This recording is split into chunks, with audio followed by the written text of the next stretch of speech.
Elise Morgan menutup pintu apartemennya di Paris dengan satu tarikan napas panjang. Di tangannya, koper kecil berwarna biru pastel dan tas ransel yang sudah ia pakai sejak kuliah dulu. Tidak ada yang istimewa dari kepergiannya pagi itu, kecuali satu hal. Dia memutuskan pergi sejauh mungkin dari hidupnya yang lama. Beberapa hari sebelumnya, ia resmi membatalkan pertunangan dengan Jean, pria kaya, tampan, dan sukses. Semua yang diimpikan banyak wanita. Tapi tidak bagi Elise. Pria itu memperlakukan hidup seperti proyek. Segala hal harus berjalan sempurna, termasuk pernikahan mereka. Elise tak tahan. Ia merasa seperti furnitur di ruang tamu yang hanya dipajang tapi tak pernah disentuh hati. Saat membuka peta dunia, matanya tertarik ke sebuah negara bernama Indonesia. Ia tak tahu banyak soal negara itu, hanya pernah mendengar tentang Bali dan batik. Tapi satu hal menarik perhatiannya, foto rumah bambu di sebuah majalah arsitektur. Sederhana, alami, dan tampak menyatu dengan alam. Ada ketenangan di sana. Itulah yang ia cari. Maka ia putuskan, Indonesia. Perjalanan panjang itu dimulai dari Paris ke Jakarta, lalu lanjut ke Yogyakarta. Di sana, Elise sempat mengunjungi beberapa situs budaya, mencicipi gudeg, dan belajar sedikit tentang arsitektur Jawa. Tapi ia merasa belum menemukan bambu yang ia cari. Ia ingin melihat bagaimana bambu digunakan di kehidupan nyata, bukan di resort atau museum.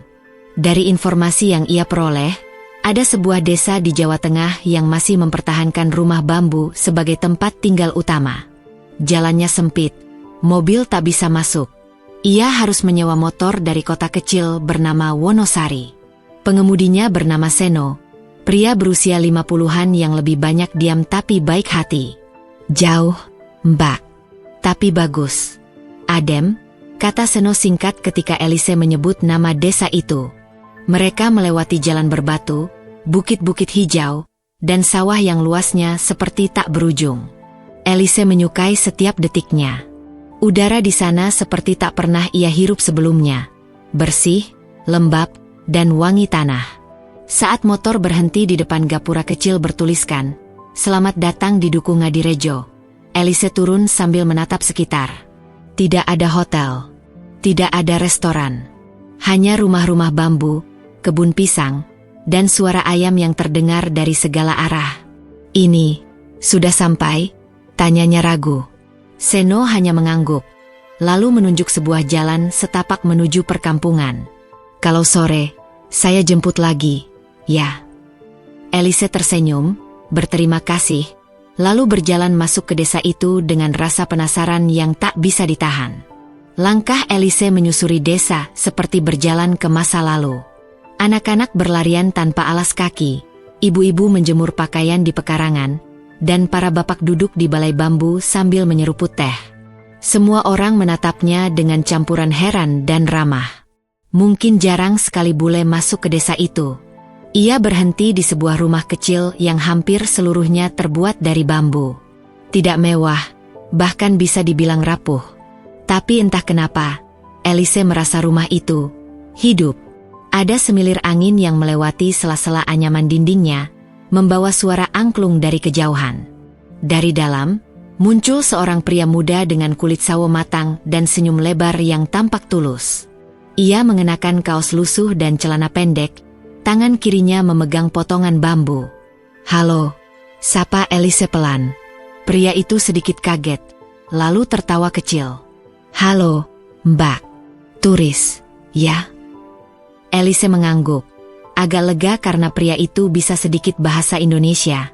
"Aku Elise, dari Prancis." "Wah, jauh banget." "Saya Raka," jawabnya sambil menjulurkan tangan.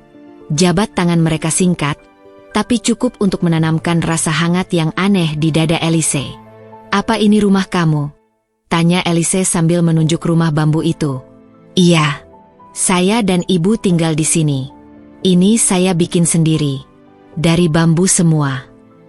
Elise langsung tertarik. Ia memperhatikan detail anyaman, sambungan-sambungan, dan bagaimana rumah itu bisa kokoh meskipun tanpa semen atau paku logam. Raka menjelaskan dengan semangat tentang jenis bambu, cara memilih yang paling kuat, dan teknik menganyam yang diajarkan ayahnya dulu. Di Prancis, rumah seperti ini cuma ada di pameran atau resort mahal, kata Elise sambil tersenyum. Raka tertawa. Kalau di sini, malah rumah orang miskin. Percakapan mereka terus berlanjut. Elise tak menyadari waktu berjalan cepat. Sore menjelang, tapi Seno belum datang menjemput. Ia coba membuka ponselnya, tapi sinyal hilang. Tak ada internet. Bahkan untuk menelepon pun mustahil. Melihat wajah Elise panik, Raka menawarinya duduk di bel bambu. Tak lama kemudian, keluar seorang wanita tua membawa gelas berisi air jahe hangat. "Ini ibuku. Namanya Bu Lastri," ujar Raka. Bu Lastri tersenyum ramah. Meski tak banyak bicara, gerak-geriknya menunjukkan kebaikan. Elise merasa seperti menemukan rumah, walau sangat berbeda dengan rumah masa kecilnya di Paris. Saat langit mulai gelap dan hujan turun rintik-rintik, Raka berkata pelan, "Kalau mau, Mbak Elise bisa menginap di sini dulu. Gubuk kami kecil, tapi ada tikar tambahan." Elise ragu. Ini gila, pikirnya. Menginap di rumah orang asing, di desa terpencil, tanpa sinyal dan tanpa tahu apa yang akan terjadi besok. Tapi, kenapa tidak? Bukankah ia memang sedang melarikan diri dari hidupnya yang membosankan? "Kalau tidak merepotkan, saya mau," jawabnya akhirnya. Raka dan Bu Lastri tampak senang. Mereka menyiapkan tikar dan kelambu sederhana di sudut ruangan. Malam itu, Elise tidur ditemani suara jangkrik dan angin yang menyelusup dari sela-sela bambu. Tak ada AC, tak ada lampu terang, hanya lampu minyak yang redup. Tapi entah kenapa, tidurnya sangat nyenyak. Esok paginya, Elise bangun lebih awal dari biasanya. Ia melihat Bu Lastri sedang menanak nasi di dapur bambu dengan kayu bakar. Raka sedang menganyam bambu di halaman. "Selamat pagi," sapa Elise.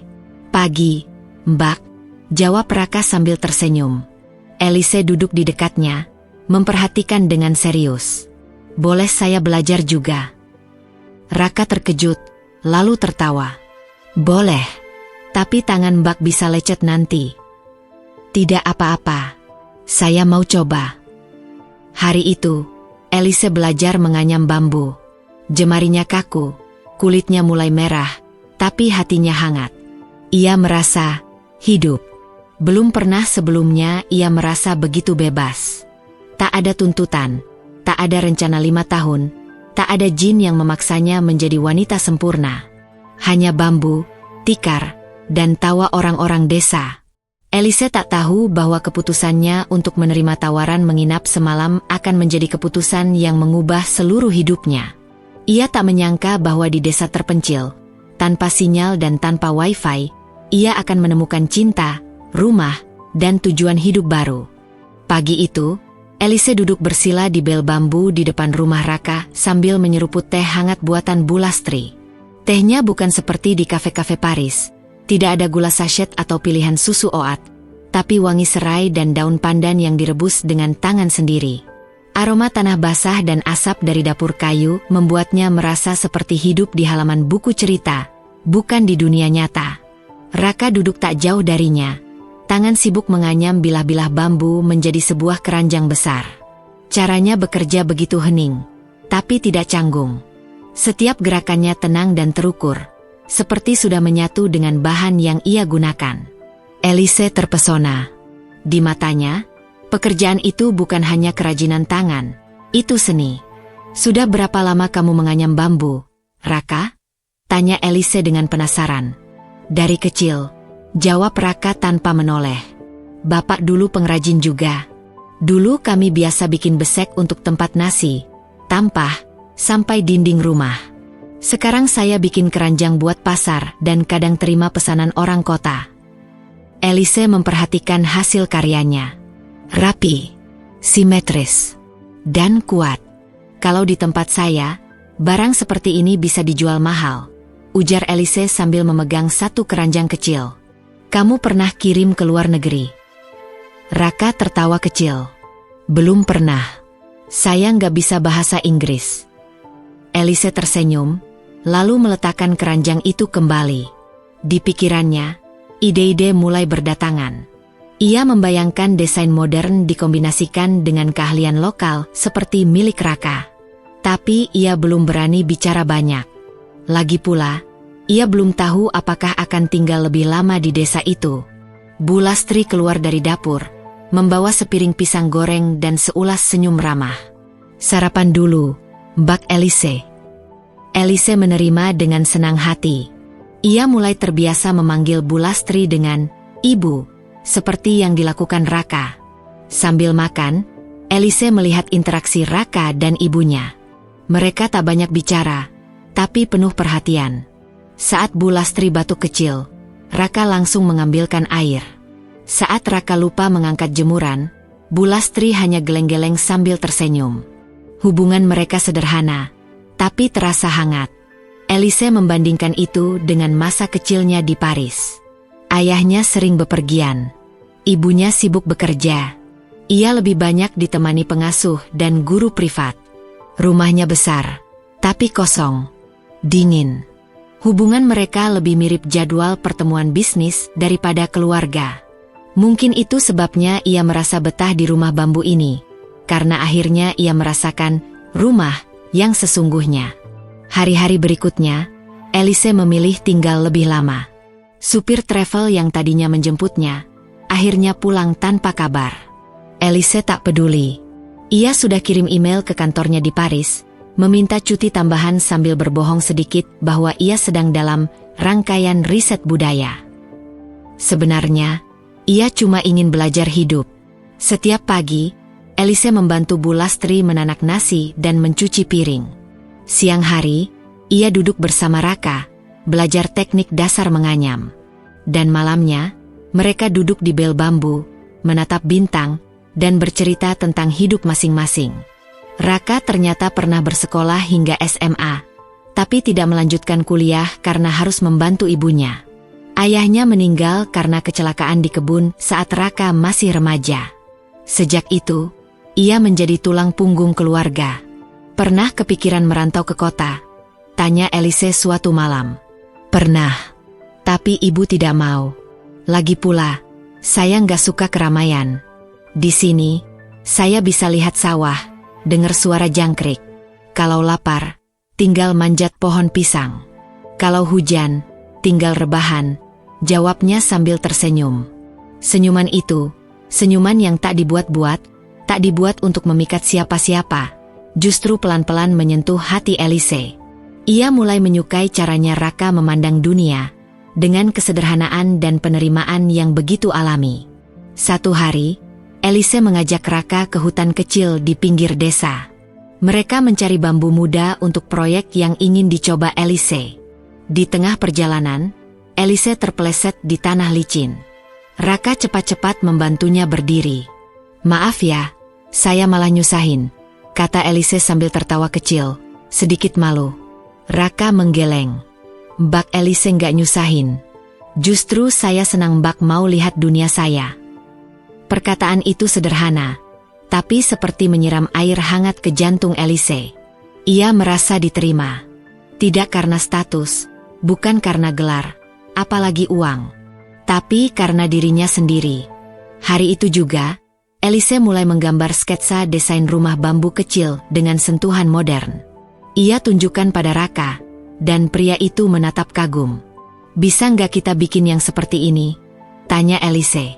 Raka menatap gambar itu lama, lalu mengangguk. "Bisa, tapi kita harus cari bambu yang lebih kuat. Kalau berhasil, kita bisa bikin banyak. Kita bisa jual, bahkan ke luar negeri," kata Elise semangat. Raka tertawa kecil, masih meragukan. Tapi itulah titik awal dari mimpi kecil yang akan mereka bangun. Belum disebut cinta, belum ada janji, tapi benihnya sudah tumbuh. Satu sore, Elise duduk sendirian di pinggir sawah, memandang langit yang mulai berwarna jingga. Dari kejauhan, ia melihat Raka membawa 2 gelas air kelapa muda. "Mbak Elise ngelamun?" tanya Raka sambil duduk di sebelahnya. "Sedikit. Aku mikirin hidupku di Paris. Semua orang sibuk, Semua serba cepat. Tapi aku malah merasa kosong. Raka diam sebentar. Kalau di sini, semuanya lambat. Tapi bisa dilihat, bisa dirasakan. Mungkin bukan hidup yang berubah, tapi caramu memandangnya. Elise mengangguk pelan. Ia tak pernah menyangka, pria desa yang hanya tamatan SMA dan bekerja menganyam bambu, bisa memberinya pelajaran hidup yang lebih berarti daripada semua seminar dan buku yang pernah ia baca. Raka, Elise memanggil namanya dengan pelan. Aku mungkin akan tinggal di sini lebih lama dari yang aku rencanakan. Raka menoleh cepat, tapi matanya tetap tenang. Saya senang dengar itu. Elise tersenyum. Tapi aku nggak tahu kemana semua ini akan berjalan. Kadang, nggak perlu tahu. Jalan aja. Seperti air di sawah. Mengalir sendiri ke tempat yang tepat. Dan di detik itulah, Elise sadar bahwa liburannya bukan lagi tentang melarikan diri dari Paris. Tapi tentang menemukan sesuatu, atau seseorang, yang selama ini ia cari. Bukan di gedung pencakar langit. Bukan di galeri seni. Tapi di balik senyuman tulus seorang pria desa yang menganyam bambu, satu demi satu, seperti sedang menjahit kembali hatinya yang dulu retak. Satu hal yang tidak pernah Elise duga sebelumnya adalah betapa cepat hidup bisa berubah hanya karena satu kejadian kecil. Kehilangan sinyal dan ditinggal supir travel. Sore itu, ketika langit desa mulai berubah warna keabu-abuan dan suara kodok terdengar saling sahut-menyahut, Elise baru sadar bahwa Seno, supir travel yang berjanji menjemputnya, tak kunjung datang. Ponsel tidak bisa digunakan. Tidak ada sinyal, apalagi internet. Tak ada tempat untuk bertanya karena warga desa bahkan tidak punya akses langsung ke kendaraan umum. Raka, yang sedang duduk di bel bambu sambil menganyam, menoleh melihat wajah Elise yang mulai gelisah. Seno belum datang, ya. Elise mengangguk. Dan aku tak bisa menghubungi siapa-siapa. Raka menaruh bilah bambu di sampingnya. Kalau mau, Mbak bisa menginap lagi. Kami nggak punya kamar tamu. Tapi ada tikar. Dan ibu pasti senang. Elise menghela napas. Ia menoleh ke arah jalan setapak yang semakin gelap, lalu kembali menatap gubuk bambu sederhana itu. Tak ada pilihan lebih aman selain menerima tawaran itu. Dan dalam hatinya, ia tak keberatan. Bahkan lega. Kalau memang tidak merepotkan. Tidak sama sekali, jawab Raka cepat, seolah sudah menyiapkan jawaban itu sejak tadi. Malam itu, Elise resmi menjadi tamu tetap di rumah Raka. Ia tidur di atas tikar pandan yang digelar di sudut ruang utama, beralas bantal dari sabut kelapa dan diselimuti sarung pinjaman milik Bu Lastri. Gubuk itu tidak memiliki sekat, tidak ada kamar pribadi atau ruang tamu resmi. Semua terbuka, hanya dibatasi kesopanan dan pengertian. Seketika, Elise masuk ke dalam kehidupan baru yang sama sekali berbeda. Ia bangun dengan suara ayam, bukan alarm ponsel. Ia mandi dengan air dari sumur, bukan pancuran hangat. Ia belajar menanak nasi di tungku dan menyapu halaman dari dedaunan kering setiap pagi. Yang mengejutkan adalah, ia tidak merasa kehilangan apapun. Bahkan, hatinya terasa lebih tenang. Capek, Mbak? Tanya Bu Lastri suatu pagi saat Elise baru selesai menimba air. Elise menggeleng sambil tersenyum. Tidak, Bu. Saya malah suka. Bu Lastri tertawa pelan, lalu menepuk punggung Elise. Kalau gitu, sudah cocok jadi orang desa. Kalimat itu mungkin hanya bercanda, tapi entah kenapa Elise merasa terharu. Hari-hari berikutnya, hubungan Elise dan Raka semakin dekat. Mereka mulai berbagi cerita sambil menganyam, menanam, bahkan saat mencuci di sungai. Elise mengajarkan Raka tentang desain modern dan cara membaca pola tren pasar dari laptopnya, yang hanya bisa dibuka saat mereka naik ke bukit untuk mencari sinyal. Sebaliknya, Raka mengajarkan Elise tentang filosofi bambu, tentang bagaimana tanaman itu lentur tapi kuat, sederhana tapi tahan banting. Mbak tahu nggak, kenapa rumah orang desa banyak yang pakai bambu? Tanya Raka suatu siang. Karena murah. Bukan cuma itu, jawabnya sambil tersenyum. Karena bambu bisa tumbuh cepat dan kuat di tanah yang susah. Sama seperti hidup orang desa, nggak butuh kemewahan, cukup ketahanan. Elise terdiam. Baginya, itu bukan hanya soal rumah. Itu tentang hidup. Sore hari, mereka duduk di bel bambu, menikmati langit jingga yang mulai memudar. Angin semilir meniup rambut Elise yang mulai lepek oleh debu desa, tapi ia tak peduli. Ia merasa nyaman. "Mbak Elise," suara Raka pelan, "kenapa betah di sini? Bukannya orang bule biasanya suka pantai atau hotel bagus?" Elise tersenyum, menatap sawah yang mulai tenggelam dalam bayangan malam. "Aku capek hidup di tempat yang sempurna. Di Paris, semuanya rapi, indah, dan cepat. Tapi semuanya dingin. Di sini, meski tidur di tikar bambu dan makan tempe goreng, aku merasa lebih hidup." Raka menunduk, mengangguk pelan. Lalu berkata, "Saya nggak punya apa-apa untuk ditawarkan. Rumah ini kecil. Saya cuma tukang anyam bambu, dan ibu saya sudah tua." Elise menoleh, menatap matanya. "Tapi kamu punya hal yang tidak banyak orang punya. Ketulusan." Raka menatap Elise, lalu tertawa kecil sambil menggaruk kepala. "Waduh, itu pujian paling mewah yang pernah saya dapat." Mereka tertawa bersama. Tidak ada janji, tidak ada romansa yang berlebihan. Tapi keheningan di antara mereka tidak canggung. Justru hangat. Malam itu, saat Elise akan tidur, ia menatap langit-langit bambu gubuk yang berderit pelan saat diterpa angin. Tak ada AC, tak ada musik jazz, tapi ia bisa mendengar jantungnya sendiri berdetak dengan damai. Untuk pertama kalinya sejak bertahun-tahun, ia merasa tidak sendiri. Di luar, suara jangkrik seperti lagu Nina Bobo. Dari dapur kecil, terdengar suara Bu Lastri menyeduh air. Dan di pojok bel, Raka masih menganyam dengan lampu minyak di sisinya. Di atas tikar sederhana itu, Elise tak hanya tidur. Ia menyerahkan sebagian dari hatinya pada kehidupan yang benar-benar baru. Tanpa sadar, tikar bambu itu telah menjadi tikar hati. Tempatnya berteduh, melepas luka lama, dan mungkin jatuh cinta. Keesokan harinya, Elise ikut Raka ke pasar desa. Mereka membawa beberapa keranjang dan wadah anyaman bambu untuk dijual. Orang-orang menyapa Raka dengan akrab dan memandang Elise dengan senyum penasaran. "Ini istrimu, Raka?" tanya seorang pedagang tua sambil tersenyum lebar.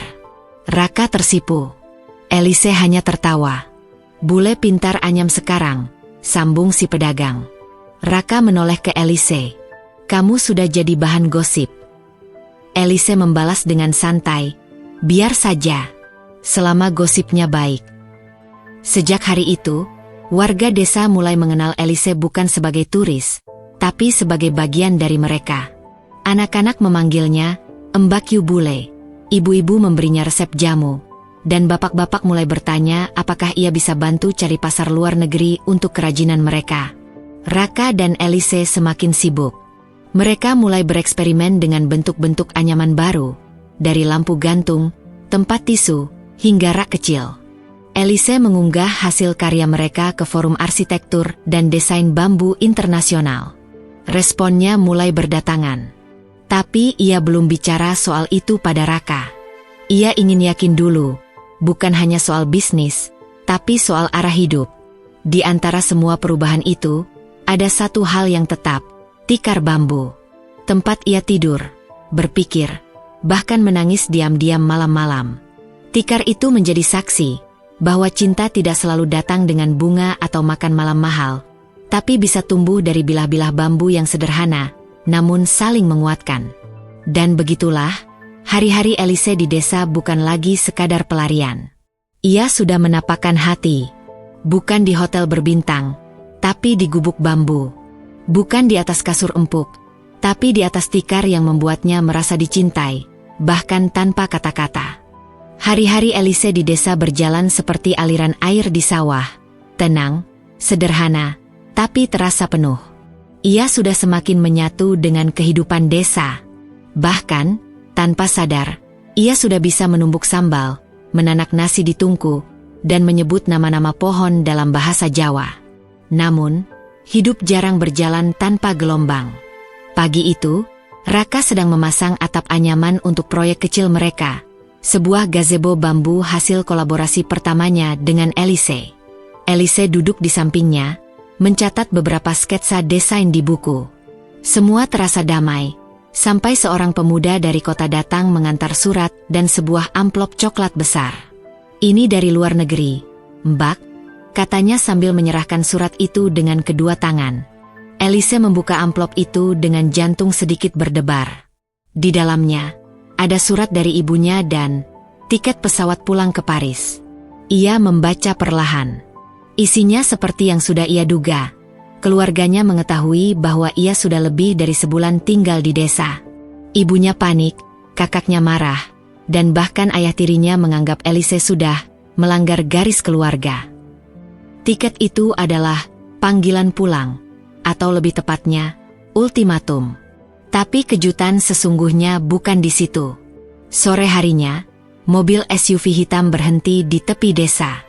Dari dalamnya, turun seorang pria tinggi dengan jas mahal, kacamata hitam, dan raut wajah yang sangat Elise kenal. Jin.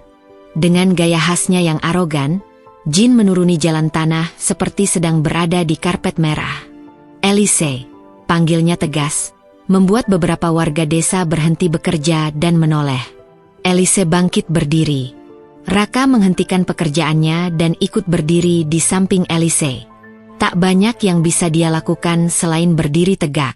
Jin mendekat, menatap Elise dari kepala sampai kaki. "Kau tinggal di sini," katanya sambil melirik ke arah gubuk bambu yang bahkan tidak punya pagar. "Di tempat seperti ini."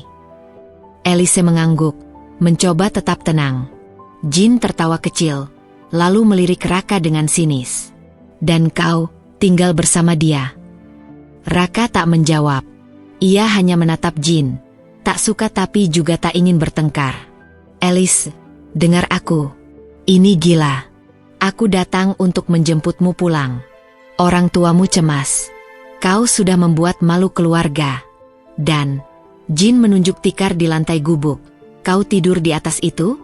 Benar-benar kehilangan akal." Elise menghela napas panjang. Ia tidak ingin ribut, apalagi di depan warga desa. Tapi ia tahu, ini saatnya memilih. "Jin," katanya tenang, "aku tahu hidupku terlihat aneh bagimu. Tapi justru disinilah aku merasa utuh. Di Paris aku punya semuanya, kecuali kedamaian. Di sini aku tidak punya apa-apa, tapi aku merasa damai." Jin mencibir. "Damai? Itu hanya ilusi. Cinta? Ketulusan? Itu tak bisa membayar tagihan. Elise, kau buang masa depanmu demi pria desa ini." Raka melangkah maju, tapi Elise menahan tangannya. "Aku tak membuang masa depan," jawab Elise. "Aku memilih jalan yang membuatku bahagia. Dan kebahagiaanku bukan ditentukan dari status sosial seseorang." Jin terdiam. Mungkin tak menyangka Elise berbicara sekuat itu. Atau mungkin tak bisa lagi menemukan celah untuk mengendalikan perempuan yang dulu nyaris jadi istrinya. "Baiklah," katanya akhirnya. "Tapi ingat, saat kau sadar bahwa ini semua hanya hayalan sesaat, jangan harap pintu Paris terbuka lagi untukmu." Ia berbalik, naik ke mobil, dan pergi begitu saja, meninggalkan debu dan keheningan. Malam itu, Elise duduk di depan rumah bersama Raka dan Bu Lastri. Tak ada yang banyak bicara. Tapi keheningan itu bukan kekosongan, melainkan keteguhan hati yang sedang disatukan. "Elise," kata Raka pelan, "kamu masih bisa pergi. Kalau itu yang terbaik buatmu." Elise menoleh, lalu tersenyum. "Aku tidak mau pergi dari tempat yang membuatku merasa benar-benar hidup. Dan kamu, Raka, adalah bagian dari hidup itu." Raka hanya tersenyum, senyum yang tidak megah, tapi tulus dan tenang. Di bawah langit desa yang sunyi, tanpa sorotan kamera, tanpa cincin berlian, tanpa pesta besar, Elise memilih, bukan dengan logika, tapi dengan hati. Dan untuk pertama kalinya dalam hidupnya, ia merasa yakin dengan pilihannya. Pagi itu, kabar menyebar cepat di desa. "Mbak Kyu bule mau nikah sama Mas Raka." Begitu kata ibu-ibu di warung, sambil menimbang gula pasir dan membungkus tahu. Elise hanya tersenyum ketika mendengar kabar itu. Yang tidak salah, ia dan Raka memang telah bicara semalaman. Duduk di bel bambu dengan lampu minyak dan suara jangkrik sebagai saksi. Tak ada lamaran resmi, tak ada cincin, apalagi lilin romantis. Hanya satu pertanyaan dari Raka, dengan suara pelan namun mantap. Kalau kamu yakin, kita nikah saja, ya? Dan jawaban Elise, tanpa ragu sedikit pun, aku yakin. Persiapan pernikahan mereka tak memerlukan gedung megah atau catering mahal. Warga desa yang mengurus segalanya. Ibu-ibu membuat kue dari singkong dan kelapa. Anak-anak membantu merangkai janur. Bapak-bapak menyiapkan panggung dari bambu dan tikar pandan. Semua dilakukan dengan senyum dan semangat gotong royong. Bu Lastri, dengan mata berkaca-kaca, menyisir rambut Elise pelan. Maaf ya, nak. Ibu nggak bisa kasih baju pengantin mewah, katanya lirih. Elise menggenggam tangan Bu Lastri. Baju sederhana ibu lebih dari cukup. Yang penting, saya menikah dengan orang yang saya cintai. Hari itu, Elise mengenakan kebaya putih sederhana dan kain batik pinjaman dari tetangga. Di kepalanya, bunga melati terselip rapi. Tak ada make up tebal, tak ada heels mengkilap, hanya senyum yang tak bisa disembunyikan. Raka mengenakan baju lurik dan belangkon warisan ayahnya. Tangannya sedikit gemetar, tapi senyumnya lebar. Pernikahan mereka berlangsung di tengah sawah, di atas panggung bambu beralas tikar dan taburan padi kering. Warga desa duduk melingkar, memainkan angklung bambu dan menabuh kentongan pelan. Di langit, matahari bersinar hangat seolah memberkati. Saat mereka saling mengucap janji, Elise menatap mata Raka dan berkata, "Aku datang ke desa ini untuk liburan. Tapi hatiku tinggal karena kamu." Raka tak banyak berkata-kata. Tapi ketika ia menggenggam tangan Elise dan mencium keningnya dengan lembut, seluruh desa bersorak gembira. Hari itu, Elise resmi menjadi Mbakyu Bule di desa Ngadirejo. Ia tidak mendapatkan permadani, gedung resepsi, atau gaun putih berenda. Tapi ia mendapatkan yang lebih penting, cinta yang tulus, keluarga baru yang hangat, dan kehidupan yang mungkin tidak sempurna, tapi sungguh berarti. Dan saat malam tiba, mereka berdua duduk berdua di bel bambu yang sama, kini sebagai suami istri. Di hadapan mereka, bulan menggantung besar. Di belakang mereka, suara angin, jangkrik, dan tawa warga yang masih makan singkong goreng di halaman. Elise menoleh ke Raka dan berkata pelan, "Ternyata, rumah bukan tempat, tapi siapa yang bersamamu di dalamnya." Raka menggenggam tangannya, dan tidak berkata apa-apa. Karena di desa kecil itu, tidak semua hal harus dijelaskan dengan kata-kata. Setelah pernikahan sederhana itu, hidup Elise dan Raka berjalan pelan, tapi pasti. Mereka tidak memiliki banyak harta, namun memiliki banyak waktu untuk saling belajar, berbagi, dan membangun dari bawah. Gubuk bambu yang dulu menjadi tempat singgah Elise, kini benar-benar menjadi rumah mereka. Di pagi hari, Elise membantu Raka menyiapkan bahan anyaman. Di siang hari, ia menggambar desain di kertas bekas nasi bungkus, menyulap bentuk anyaman menjadi tas, lampu, hingga dekorasi rumah ala Skandinavia, tapi dengan sentuhan Jawa. "Aku kepikiran desain lampu gantung dari bambu spiral," ujar Elise suatu siang, menunjukkan sketsa kasar. Raka mengangguk, walau belum sepenuhnya paham. Tapi ia mencoba. Dan setiap kali ia berhasil mengubah ide Elise menjadi benda nyata, mereka berdua tertawa seperti anak kecil menemukan mainan baru. Bu Lastri, yang semula ragu, kini tersenyum setiap kali melihat mereka bekerja. "Bambu ternyata bisa jadi harapan, ya?" gumamnya.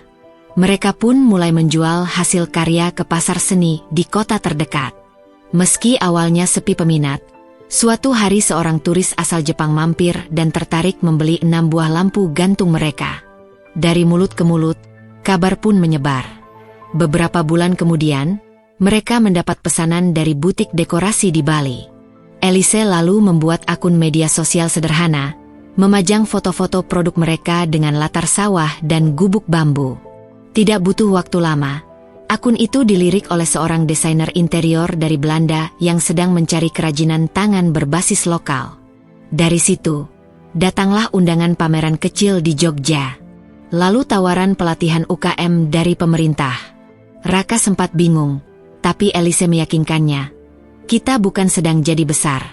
Kita hanya sedang berbagi sesuatu yang kecil. Dari desa, untuk dunia. Mereka tidak berubah banyak. Mereka tetap tidur di tikar, makan nasi jagung, dan mandi di sumur. Tapi ada satu hal yang bertambah, harapan. Bambu yang dulunya hanya dijadikan pagar atau tikar, kini menjadi jembatan bagi masa depan. Dan gubuk bambu mereka, perlahan, berubah dari sekadar tempat tinggal, menjadi pusat mimpi. Musim hujan datang lebih cepat dari biasa. Langit seperti tidak pernah kehabisan air. Hujan deras turun hampir setiap hari, membuat sawah-sawah di sekitar rumah Elise dan Raka penuh air, dan suara gemericik tak henti terdengar dari atap bambu mereka. Awalnya, semua terasa biasa saja. Hujan bukan hal baru di desa. Tapi pada suatu malam, suara rintik berubah menjadi gemuruh. Sungai kecil yang biasanya tenang, meluap tanpa ampun. Air mulai masuk ke dapur, merayap ke ruang tidur, lalu menelan seluruh rumah seperti monster yang tak bisa dicegah. Elise menggenggam tangan Raka saat mereka harus meninggalkan gubuk mereka di tengah malam, menggendong Bu Lastri yang mulai melemah. Di luar, warga desa sudah berkumpul di posko darurat, membawa barang-barang seadanya. Pagi harinya, mereka melihat kenyataan pahit. Gubuk mereka rata dengan tanah. Sisa anyaman bambu berserakan, bantal basah terapung di kubangan lumpur, dan alat kerja mereka hilang entah kemana. Raka duduk terdiam. Wajahnya tak menunjukkan amarah, tapi juga tak bisa menyembunyikan kecewa. Elise menatapnya, ingin mengatakan sesuatu, tapi tak tahu harus mulai dari mana. Semuanya hilang.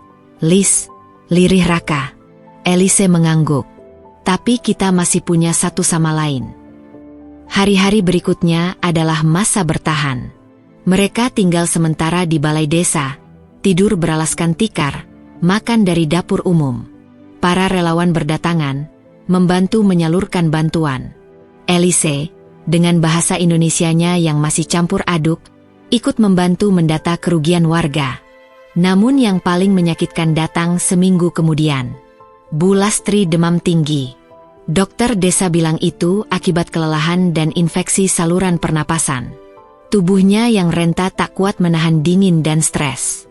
Raka membawa ibunya ke puskesmas, lalu ke rumah sakit kabupaten. Tapi semuanya seperti terlambat. Di malam ketiga, Bu Lastri menghembuskan napas terakhir. Raka menangis untuk pertama kalinya di depan Elise. Tangisnya pelan, seperti suara bambu patah tertimpa angin. Ibu itu segalanya buat aku, Lis, katanya sambil memeluk lututnya di sudut ruangan. Elise hanya duduk di sampingnya. Tak banyak kata. Hanya diam, pelan-pelan meraih tangannya, dan memeluknya erat. Hari pemakaman Bu Lastri diguyur hujan. Elise memakai kebaya sederhana dan payung plastik dari warung, ikut mengantar jenazah ke pemakaman kecil di belakang desa. Tidak ada musik, tidak ada bunga, hanya doa-doa lirih dan tanah merah yang basah. Setelah semua selesai, Raka memilih duduk lama di tepi sawah. Elise menemaninya, membiarkan waktu mengalir tanpa harus bicara banyak. Malam harinya, Elise membuka laptop tuanya. Ia mulai menulis email kepada kenalan-kenalan dari komunitas bambu, desainer asing, dan bahkan pemerintah daerah yang dulu tertarik pada usaha mereka. Ia tidak minta sumbangan. Ia hanya bercerita, jujur dan apa adanya, tentang apa yang terjadi pada mereka. Seminggu kemudian, balasan demi balasan mulai masuk. Beberapa menawarkan bantuan. Ada yang mengirim bahan bambu, ada yang menawarkan tempat sementara untuk produksi, bahkan ada yang ingin membantu membangun kembali rumah mereka. Raka semula menolak. Enggak usah, Lis. Aku enggak mau dikasihani. Elise menatapnya dalam-dalam. Ini bukan soal dikasihani, Ka. Ini tentang bangkit. Kita enggak sendiri. Raka terdiam. Ia tahu Elise benar. Tapi kehilangan ibunya membuat semangatnya mengering. Setiap malam ia hanya menatap langit-langit posko darurat dan memeluk baju lama Bu Lastri yang sudah tak berbau lagi. Lalu suatu pagi, Elise memberinya kejutan kecil. Ia membuat tiruan lampu bambu mini dari potongan-potongan sisa banjir yang berhasil ia kumpulkan. Bentuknya tidak sempurna, warnanya kusam, tapi Elise menunjukkannya dengan senyum yang sama seperti saat pertama kali mereka membuat karya bersama. "Masih ingat waktu kita bikin ini pertama kali?" katanya. Raka tersenyum kecil. "Untuk pertama kalinya setelah berminggu-minggu." "Ya, waktu kamu bilang spiral itu cantik. Kita bisa mulai lagi. Dari nol. Seperti waktu dulu." Raka memandangi Elise lama, lalu mengangguk pelan. Hari itu, mereka mulai membersihkan lahan tempat gubuk mereka dulu berdiri. Warga ikut membantu. Beberapa teman dari luar kota datang. Mereka membangun pondok bambu kecil untuk sementara. Dan dari sana, harapan mulai tumbuh lagi. Duka memang belum pergi. Tapi cinta yang mereka bangun, di atas lumpur, air mata, dan kenangan, tak ikut hanyut bersama banjir. Dan dari situ, langkah mereka menuju masa depan kembali dimulai. Beberapa bulan setelah banjir besar, hidup Elise dan Raka perlahan kembali ke jalurnya. Mereka membangun rumah bambu baru, lebih kuat, lebih kokoh, tapi tetap sederhana. Produksi kerajinan kembali berjalan. Bahkan, kini mereka menggandeng para ibu desa untuk ikut membuat anyaman. Namun suatu sore yang tak disangka, sebuah mobil hitam berhenti di ujung jalan tanah desa. Dari dalamnya keluar seorang pria parubaya, mengenakan jas dan membawa map tebal. Wajahnya asing, tapi tatapannya tajam. "Apakah ini rumah Raka?" tanyanya, sopan. Raka mengangguk hati-hati. Elise berdiri di sampingnya, bingung. "Saya perwakilan dari notaris keluarga Tuan Surya, ayah kandung Raka," kata pria itu, sambil menyerahkan surat. Raka terdiam. Elise menoleh cepat padanya. "Ayah kandungmu?" Raka mengangguk pelan, wajahnya kaget. Aku pikir dia sudah meninggal waktu aku kecil." Ternyata, Tuan Surya, seorang pengusaha sukses di kota besar, baru saja wafat, dan dalam surat wasiatnya, ia meninggalkan sebagian besar warisan untuk anaknya yang sempat ia tinggalkan, Raka. Warisan itu bukan hanya uang, tapi juga sebidang tanah luas di pinggiran kota dan sebuah rumah kayu antik. Raka menatap Elise lama. "Aku enggak pernah minta ini," katanya pelan. Elise tersenyum. "Tapi mungkin ini bagian dari rencana Tuhan." Akhirnya, mereka memutuskan untuk menjadikan tanah warisan itu sebagai pusat pelatihan kerajinan bambu, mengajak lebih banyak orang desa untuk mandiri. Hidup memang penuh kejutan. Dari turis asing yang datang hanya untuk liburan, hingga warisan tak terduga dari masa lalu. Semuanya menyatu dalam satu kisah cinta yang lahir dari kesederhanaan.